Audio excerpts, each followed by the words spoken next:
àsọtẹ́lẹ̀ ńlá leléyìí o ẹ̀yin èèyàn lórí àwọn ọmọ tí wọ́n jí gbé lẹ́dàá Oniyo nípínlẹ̀ Ekiti.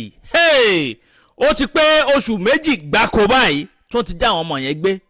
Bẹ́ẹ̀ sì ni wọ́n ní àwọn ìjọba ò tí ì gbégbésẹ̀ kankan lórí ọ̀rọ̀ tí ń bẹ ńlẹ̀ yìí. Kódà ìjọba ìpínlẹ̀ Ekiti wọn ò tí ì rá àwọn ọmọ yẹn gbà sílẹ̀ o. Oṣù tí ń gorí oṣù báyìí o. Àmọ́ wòlíì Prophet Michael ọba ọ̀rọ̀ wọ́n jáde láti wá sọ̀rọ̀ lórí ọ̀rọ̀ yìí. Wọ́n lọ́lọ́run ti fi àwọn nǹkan kan wọ́n ti fi hàn àwọn kí ni nǹkan tọ́lọ́run fi hàn ọba ọ̀rọ̀ lórí ọ̀rọ̀ tí ń bẹ ńlẹ̀ yìí. Ẹ̀yin èèyàn mi ẹ dákun dábọ̀ ẹ súnmọ́ bí bẹ́ẹ̀ ni ẹ bá wọn nǹkan fìdílé tàbí kẹ fìdílé nǹkan kẹtún wá fetí gbéyàwó ọ̀rọ̀ tẹ́ ò bá gbàgbé ẹ rí i pé onírúurú àwọn ìran ni bàbá yìí ti rí tó sì ń wá sí ìmúṣẹ.